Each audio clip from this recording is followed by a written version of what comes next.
Ada tiga orang ahli teknologi yang kemudian mereka memutuskan untuk meneliti, untuk menemukan seberapa sampai di mana teknologi di zaman dahulu, sudah sampai di mana. Dan tiga ilmuwan ini berasal dari tiga negara yang berbeda, negara Amerika, kemudian ada negara Inggris, dan kemudian ada negara Indonesia. Ilmuwan yang pertama dari Amerika, dia kemudian melakukan penelitian, dan ilmuwan dari Inggris juga melakukan penelitian yang sama di negara asalnya, dan kemudian Indonesia juga melakukan penelitian yang sama di negara asalnya. Dan kemudian mereka akan mempresentasikan hasil penelitian mereka di sebuah World Conference Teknologi di Amerika. Yang pertama dari Amerika mempresentasikan, setelah dia melakukan penelitian, dia menggali di kedalaman 10 meter, dia menemukan terdapat sebuah kabel telepon. Dan kemudian dia menyimpulkan bahwa 100 tahun yang lalu di Amerika sudah menggunakan teknologi telepon. Kemudian Inggris datang dan mempresentasikan hasil penelitiannya, penemuannya. Dia menemukan, dia menggali 20 meter di bawah tanah. Dan kemudian dia menemukan kabel fiber optik. Jadi dia menyimpulkan bahwa di Inggris 200 tahun yang lalu sudah menggunakan teknologi Wi-Fi. Sudah ada Wi-Fi 200 tahun yang lalu di Inggris. Tiba orang Indonesia, dia kebetulan orang Manado. Jadi Mr. Ungke, dia meneliti dan kemudian dia menggali di kedalaman 30 meter di bawah tanah. Dan saudara tahu, dia tidak menemukan apa-apa. Dan dia menyimpulkan bahwa Indonesia, khususnya Manado, 300 tahun yang lalu sudah menggunakan teknologi wireless. Tidak pakai kabel. Wireless teknologi. Jadi ini saudara, tidak pakai kabel tetapi suara saya bisa terhubung. Makanya dia gali, tidak ada kabel di bawah tanah. Jadi lebih maju dari Amerika, lebih maju dari Inggris. Manado 300 tahun yang lalu. Nah saudara siap belajar firman Tuhan? Yang siap katakan amin. Saudara, malam ini saya mau berbicara tentang Tuhan punya visi untuk hidupmu. Katakan, Tuhan punya visi untuk hidupku. Kita sering mendengar bahwa kita disuruh untuk punya visi. Kita harus punya visi saudara. Tetapi tahukah saudara, di dalam Alkitab juga Tuhan punya visi secara khusus untuk hidup kita. God has a vision for you. Tuhan punya visi untuk hidupmu. Saya berdoa supaya firman Tuhan ini akan memberikan kita kekuatan baru. Saya berdoa ketika kita melangkah di dalam perjalanan kehidupan kita, dan ada satu saat di mana kita ada di dalam lembah kekelaman, iman kita tidak akan goyah. Saya berdoa ketika kegelapan yang paling gelap menyelimuti kehidupan kita, di tengah-tengah perjalanan pengiringan kita kepada Tuhan, saya berdoa supaya kita tidak hilang pengharapan. Makanya saya mau menyampaikan satu pesan firman Tuhan malam ini, supaya ketika kita menghadapi situasi terberat di dalam hidup kita, ketika Anda saat ini mungkin sedang ada di dalam pergumulan terberat hidupmu, Anda tidak akan pernah kehilangan pengharapan di dalam Tuhan.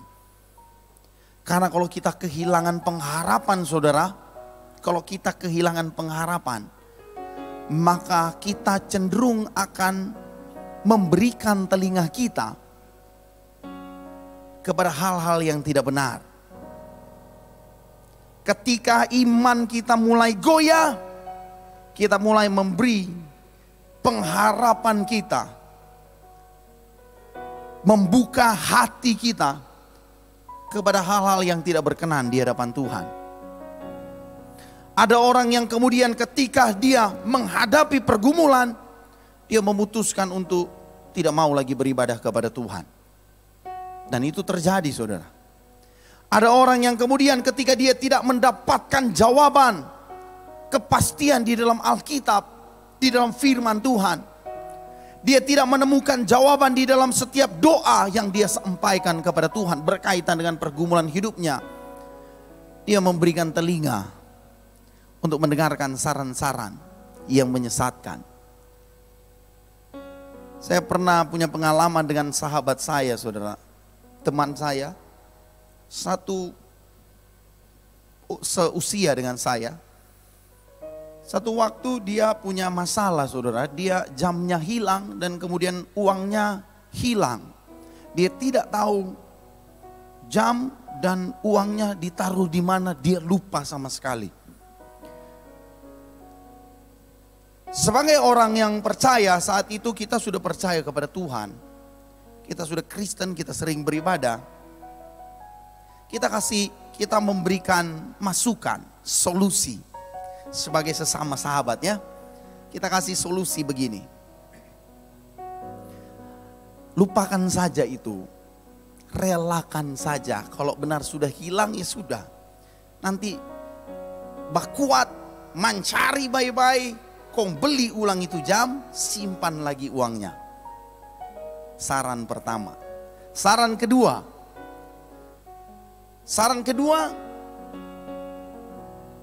kalau hilang tidak tahu di mana uang, jam sama uangnya, berdoa saja. Kalau Tuhan berkehendak, Tuhan pasti tolong, temukan lagi. Atau kalau ada orang yang ambil jam sama uangmu, dia akan kembalikan. 2 saran. Diikuti? Tidak, saudara. Saran yang ketiga datang. Ada orang pintar di sebelah, kampung sebelah ada orang pintar. Pergi jumpa dia. Dia cuma mau bilang dia tahu di mana itu. Benar, saudara. Dia menerima saran yang ketiga. Dia pergi, omak bilang, mau apa?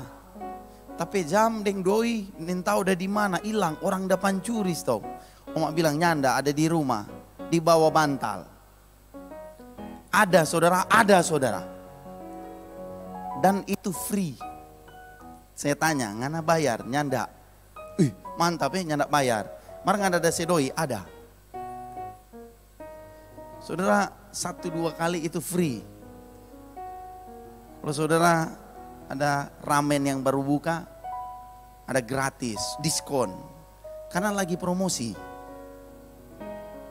Itu kayaknya begitu, lagi promosi. Sekali 2 kali Anda ikuti, saudara, Anda akan diikat dan Anda tidak akan bisa melepaskan diri lagi.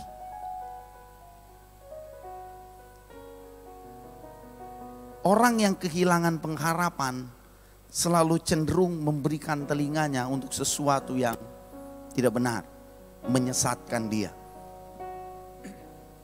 Dan firman Tuhan hari ini saya berdoa supaya menjadi pegangan untuk kita melangkah di dalam kehidupan kita, di dalam perjalanan iman kita, supaya iman kita tidak akan pernah goyah. Iman kita tetap tertuju kepada Yesus Kristus yang akan memberikan rancangan terbaik untuk hidup kita. Apapun keadaanmu hari ini. Mari kita lihat Yeremia 29 ayat yang ke-11. Yeremia 29 ayatnya yang ke-11, firman Tuhan berkata begini. Sebab aku ini, Tuhan, aku ini mengetahui rancangan-rancangan apa yang ada padaku mengenai kamu, demikianlah firman Tuhan. Yaitu rancangan damai sejahtera dan bukan rancangan kecelakaan, untuk memberikan kepadamu hari depan yang penuh harapan. Yang percaya firman Tuhan ini katakan amin. Saudara yang dikasihi Tuhan, Tuhan sendiri mendeklarasikan bahwa Tuhan punya visi untuk hidup kita, untuk hidupmu. Tapi tahukah saudara bahwa Yeremia pasal 29 ayat yang ke-11 itu datang ketika bangsa Israel ada di dalam lembah kekelaman. Ketika bangsa Israel ada di dalam pembuangan. Saudara kalau kita ke merantau, kita rindu pulang kampung halaman. Ya, selamat datang bro. Rindu saudara. Brother Audi ya.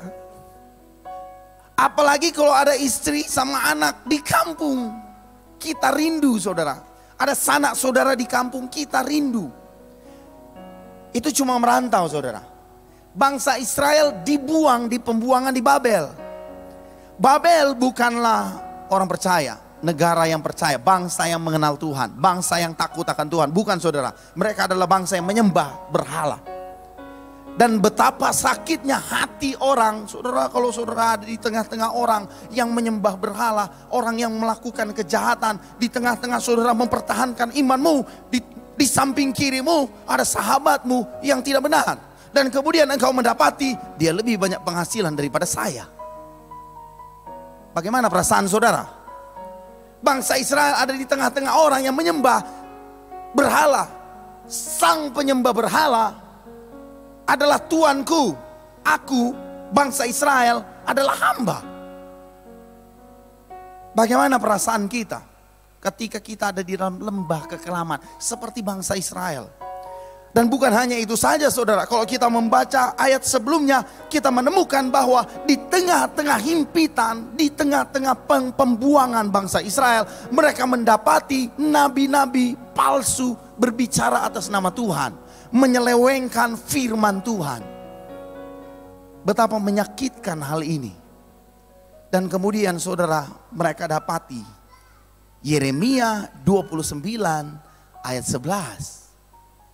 Firman Tuhan datang, sebab aku ini mengetahui rancangan-rancangan apa yang ada padaku mengenai kamu. Demikianlah firman Tuhan, yaitu rancangan damai sejahtera dan bukan rancangan kecelakaan, untuk memberikan kepadamu hari depan yang penuh harapan. Kalau saudara lagi bergumul dan kemudian Pastor Ramli datang, Tuhan akan memberikan engkau hari depan yang penuh harapan. Saudara percaya atau tidak? Jujur saudara. Kadang kita tidak percaya. Mata kita tertutup, kita tidak bisa lihat apa-apa.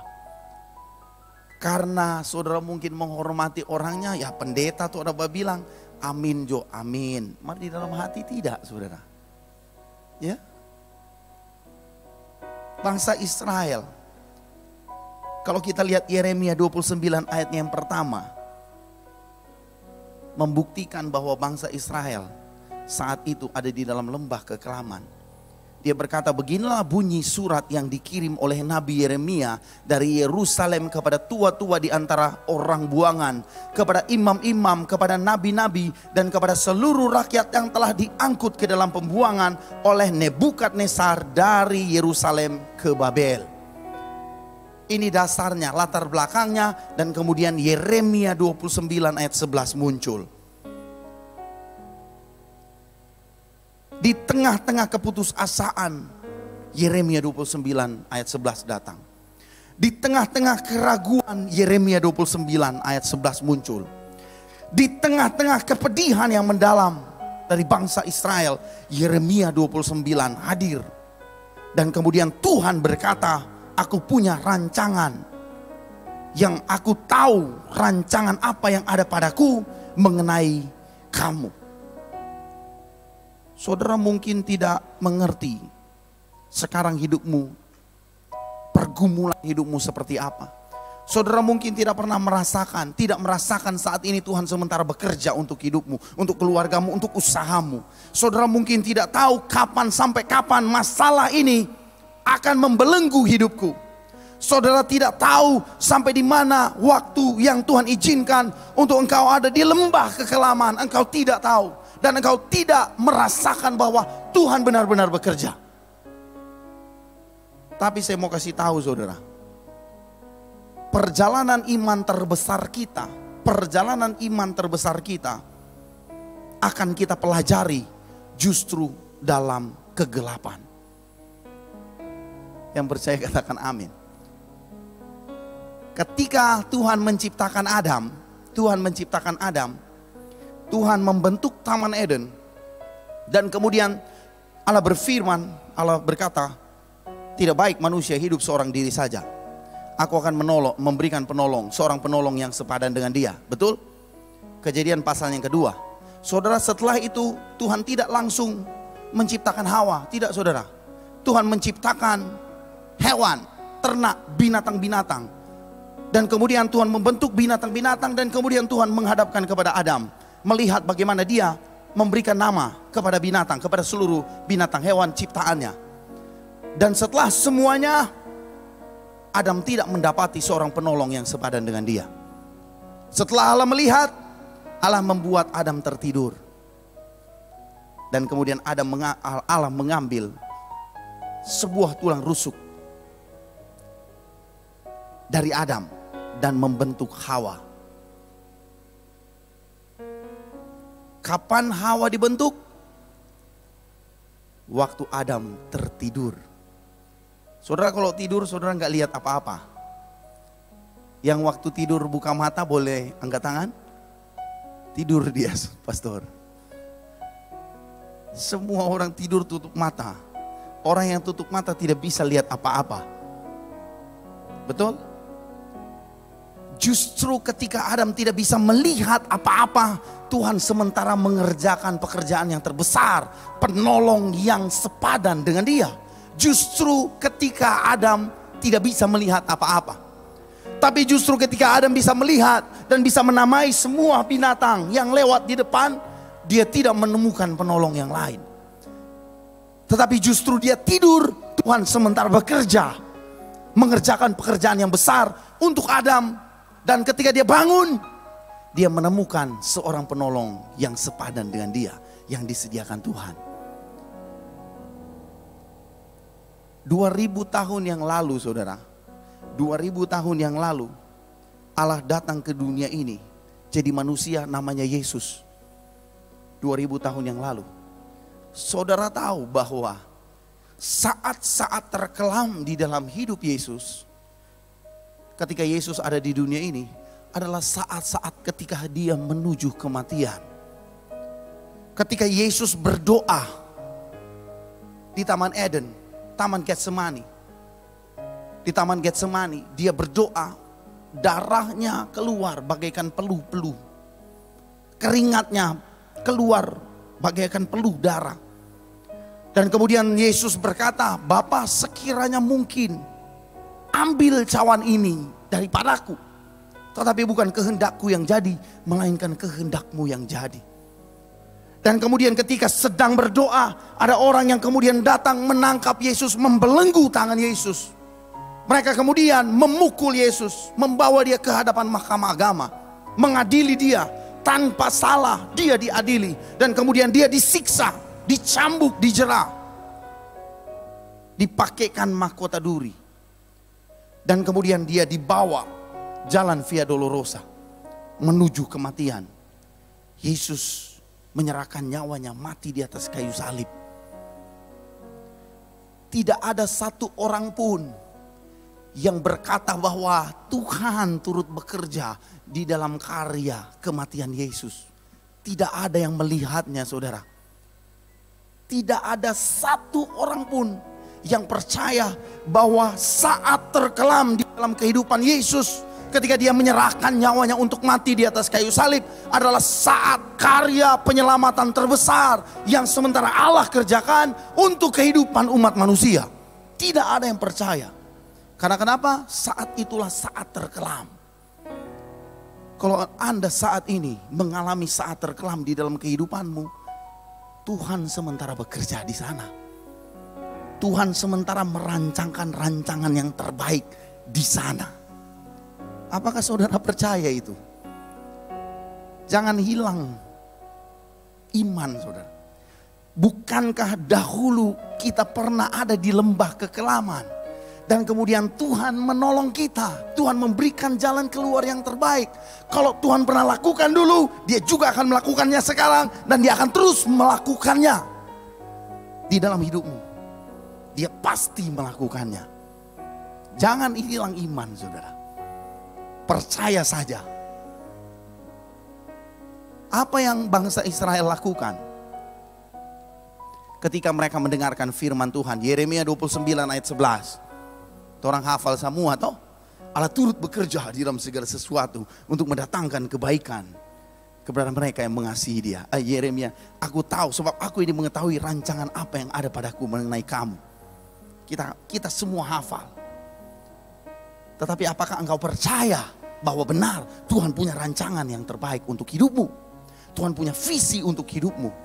Ya pastor, sekarang kita modelnya begini. Bagaimana Tuhan punya visi untuk hidup kita? Yesus bilang, jikalau engkau tidak jadi seperti anak kecil ini, engkau tidak akan masuk ke dalam kerajaan sorga. Betul ya? Saudara, waktu kecil kita percaya, saya juga percaya, bahwa kita bisa menjadi apa saja yang kita pikirkan. Apa saja kita bisa jadi, seperti apa saja yang kita pikirkan. Siapa di sini yang mimpi jadi dokter, jadi presiden, jadi astronot, jadi wali kota? Tamu ganti itu wali kota. Waktu kecil saya jadi polisi. Pertama pemain bola. Bapak bilang terlalu mahal sepatu bola dulu. Jadi kita main bola cuma pakai Tiger.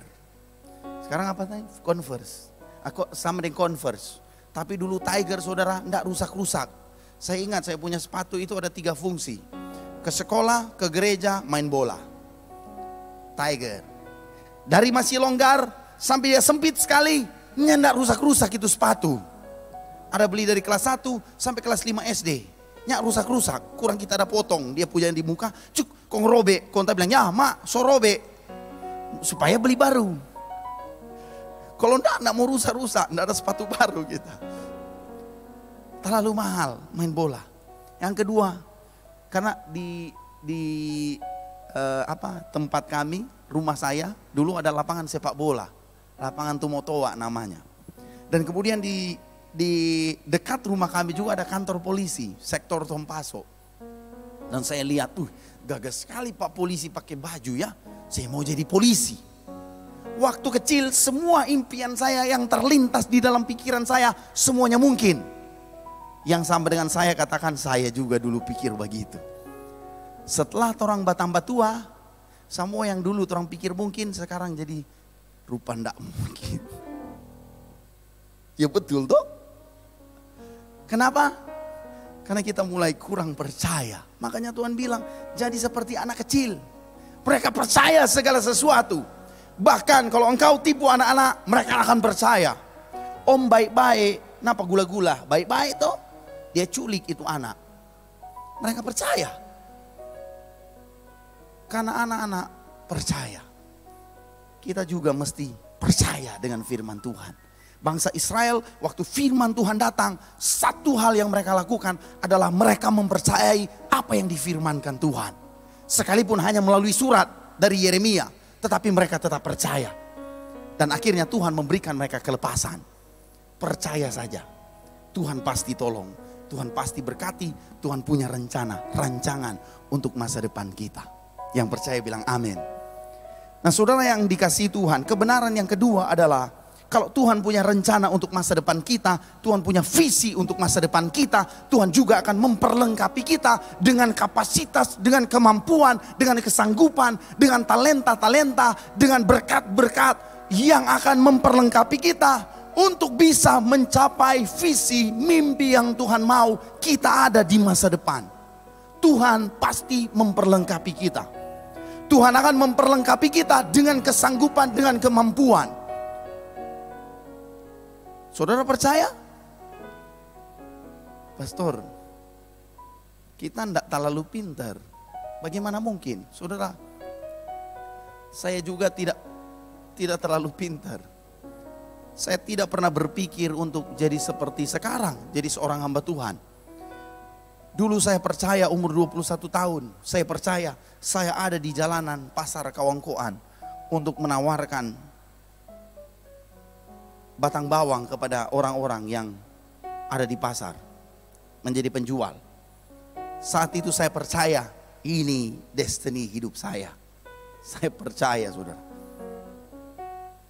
Tetapi ternyata Tuhan merancangkan yang terbaik untuk hidup saya. Jangan percaya apa kata orang tentang dirimu. Percaya apa kata firman tentang engkau. Orang mungkin akan meremehkan engkau. Orang bilang bagaimana mungkin muka rusak begitu bisa jadi orang kaya. Tidak mungkin. Semua orang kaya muka cantik dengan ganteng. Salah saudara. Dulu orang pe muka besai. Karena orang so kaya, orang sudah bawa pergi salon yang bagus, perawatan yang bagus, jadi cantik, jadi ganteng. Betul ya? Dulu kata masih miskin, ya muka rusak no. Masa ngana cuma SD, ya nak mungkin ngana mau jadi kaya. Bill Gates ndak lulus sekolah. Salah satu menteri kita juga yang ndak lulus sekolah. Banyak orang yang tidak lulus sekolah, justru mereka yang berhasil. Kita mungkin dibilang orang, nggak mungkin. Kamu cuma anak petani, tidak mungkin. Apalagi sekarang yang paling mantap, tidak mungkin. Kamu sudah tua. Tadi pagi saya nggak bilang ini poin ini. Saudara, saya kasih tahu, bagi kita yang sudah tua,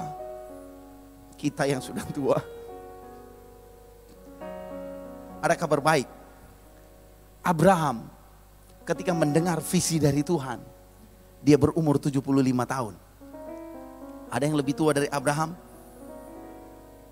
Musa ketika melangkah ke dalam visi Tuhan, dia umur 80 tahun. Lebih tua dari Abraham. 40 tahun di tanah Mesir, dia 40 tahun. Kemudian dia pergi ke tanah Midian. Dia pergi ke Yitro, jadi gembala kambing domba selama 40 tahun. 40 tambah 40, 80 tahun. 80 tahun dia berjalan di dalam visi Tuhan. 80 tahun. Kalau engkau sudah tua, kita yang sudah tua, Tuhan punya visi juga untuk kita.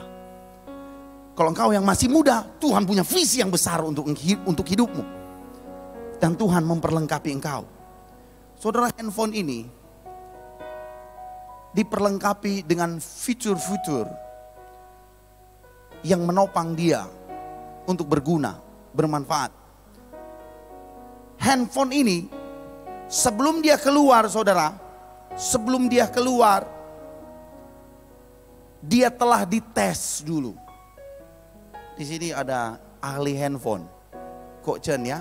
Semua harus dites dulu baru keluar, betul ya? Dan semua handphone diperlengkapi dengan handphone ini bisa telepon. Dia pasti bisa telepon. Kenapa?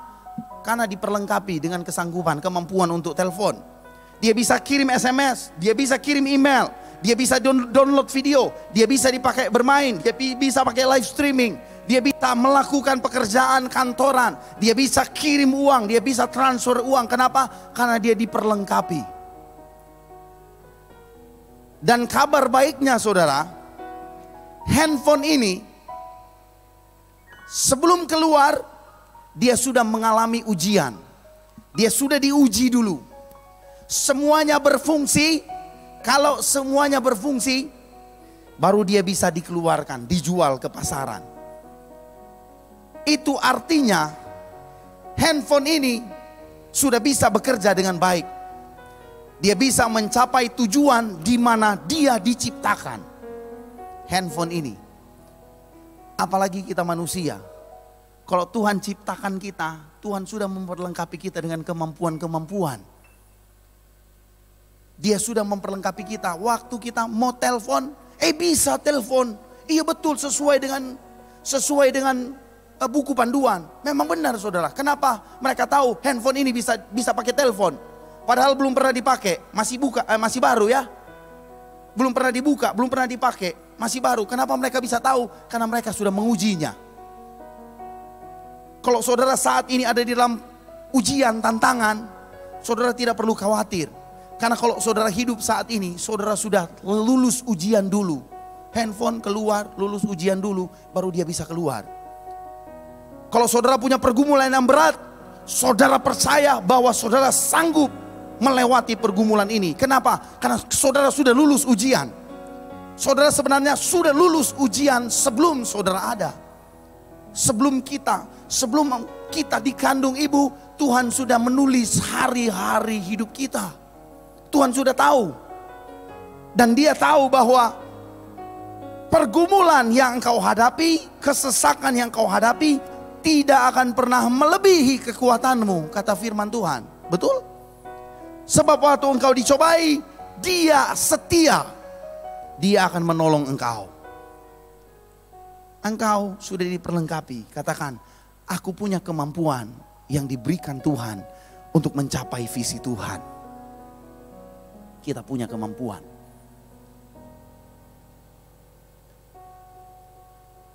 Handphone ini yang paling terakhir di semua produk-produk, yang paling terakhir ditaruh adalah label. Ya, label perusahaan. Kalau Samsung, yang paling terakhir ditaruh Samsung. iPhone, ditaruhlah di situ iPhone. Keyboard Roland, setelah dia selesai ujian, ditaruhlah label nama. Waktu dia dijual, sekarang bukan tentang keyboardnya lagi. Keyboardnya milik siapa? Keyboardnya bagus. Siapa yang pakai? Apakah dia mengeluarkan bunyi yang baik? Bukan tentang keyboardnya lagi, saudara. Tetapi ketika keyboard ini dipasarkan, ini tentang perusahaan Rolandnya. Ketika handphone ini dipasarkan, ini bukan tentang handphone ini lagi, tetapi tentang nama perusahaan. Dia membawa nama baik perusahaan, label yang tertera di barang itu. Dia bawa nama labelnya. Kita juga, saudara, ketika kita diciptakan, firman Tuhan berkata begini, saudara. Yesaya 43 ayat 7. Yesaya 43 ayat 7 berkata begini. Perhatikan ini, semua orang, tidak peduli statusmu apa, tidak peduli keadaanmu saat ini apa, tidak peduli siapa engkau, semua orang yang disebutkan dengan namaku, yang kuciptakan untuk kemuliaanku, yang kubentuk dan yang juga kujadikan. Kita bukan tentang siapa kita lagi, saudara, tetapi kita membawa nama besar Tuhan, perusahaan kerajaan sorga, Allah, Yesus Kristus, Raja di atas segala raja. Nama besar Allah, nama besar Tuhan Yesus ada label, terlabel di dalam diri kita.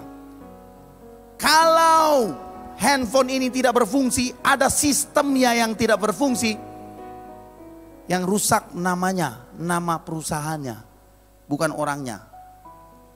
Makanya ketika firman Tuhan datang, kita ini mencerminkan kemuliaan Tuhan.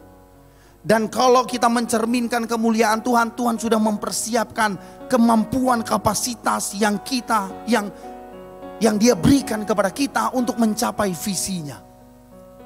Ini bukan tentang kita, tetapi tentang Tuhan, saudara. Engkau boleh sekarang sementara bergumul, tetapi ini bukan pergumulan tentang engkau. Engkau punya Tuhan yang akan berperang ganti engkau menghadapi pergumulan hidupmu. Ketika sebuah produk selesai dan kemudian ada sistem yang rusak, ada yang namanya di buku panduan, ada yang namanya waranti. Saudara, garansi dengan waranti itu beda. Garansi itu kalau saudara rusak kayak layarnya rusak, saudara punya garansi resmi, tapi itu bayar. Tapi kalau waranti, kalau perangkat lunaknya yang rusak, sistemnya tidak berfungsi dengan baik, itu ditarik, engkau tidak keluar uang apa-apa, engkau pasti diganti dengan yang baru. Dari mana? Dari perusahaannya. Itulah sebabnya Tuhan bilang, engkau sepenuhnya baru, diciptakan baru di dalam Kristus. Kita baru di dalam Kristus. Dan kita membawa nama besar Tuhan. Nama besar Tuhan ada di dalam diri kita. Saat kamu bergumul tanpa jalan keluar, bebanmu terasa berat, pergumulan tiada hentinya, jangan pernah kehilangan pengharapan, sebab Tuhan punya rencana untuk hidupmu. Dan kalau Tuhan punya rencana untuk hidupmu, Dia akan menjaganya. Dia akan memastikan supaya engkau bisa memenuhi rancangan yang Tuhan sudah rencanakan untuk hidupmu di masa depan. Saudara, mari kita lihat kebenaran yang terakhir. Jeremiah 29 verse 11, New International Version. Kalau saudara punya aplikasi Alkitab, saudara bisa buka di sana. Atau kalau tidak, ada di depan, New International Version. Firman Tuhan berkata begini, saudara. For I know the plan I have for you, declares the Lord. Plan to prosper you and not to harm you. Plans to give you hope and a future. Dia punya rencana untuk masa depanmu. Dan Allah mempertaruhkan nama baiknya untuk masa depanmu. Begini saudara,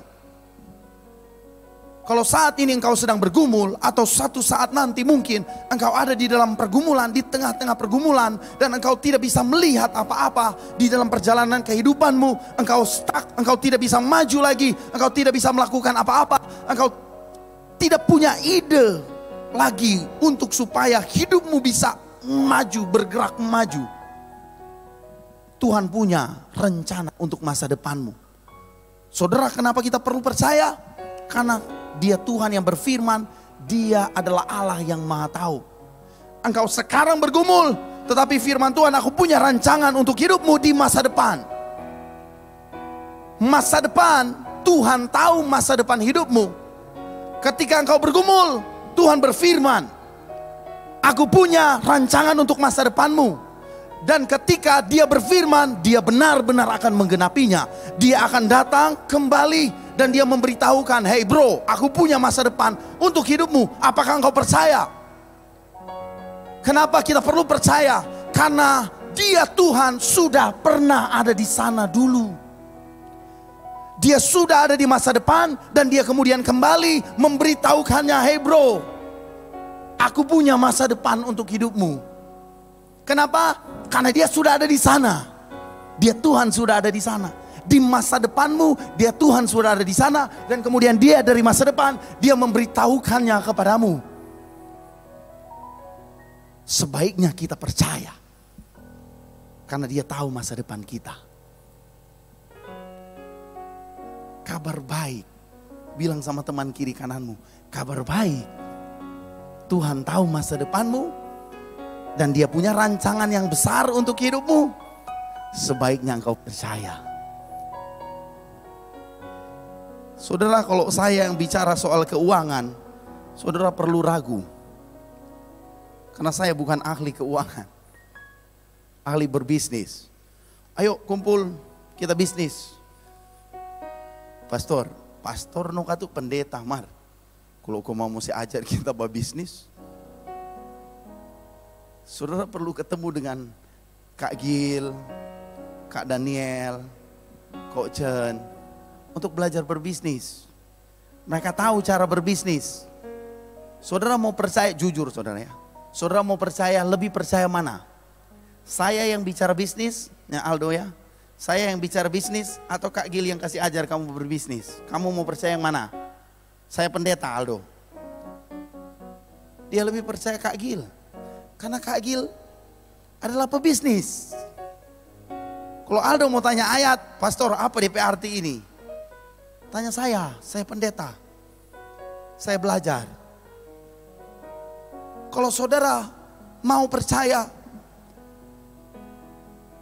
Dia yang punya masa depan. Apakah saudara tidak mau percaya kepada Tuhan yang punya masa depan? Sekalipun saat ini sedang bergumul, Dia Tuhan yang punya masa depanmu. Sekalipun engkau sedang bergulat, saat ini bergulat Tuhan, tapi aku percaya engkau Tuhan punya masa depan. Engkau tahu masa depan dan engkau menggenggam masa depanku, aku akan tetap percaya. Jangan goyah iman saudara. Karena saya lihat saudara, maaf saya lihat sekarang banyak orang percaya mulai goyah iman. Tapi saya berdoa supaya jemaat MCM tidak akan pernah goyah imannya. Tetap kuat saudara. Sekalipun badai pencobaan, tantangan, itu tidak akan melebihi kekuatanmu. Karena engkau sudah lulus ujian, baru keluar. Dan Tuhan ada bersama dengan engkau, Dia akan menuntun kehidupanmu. Percaya saja. Itu gratis.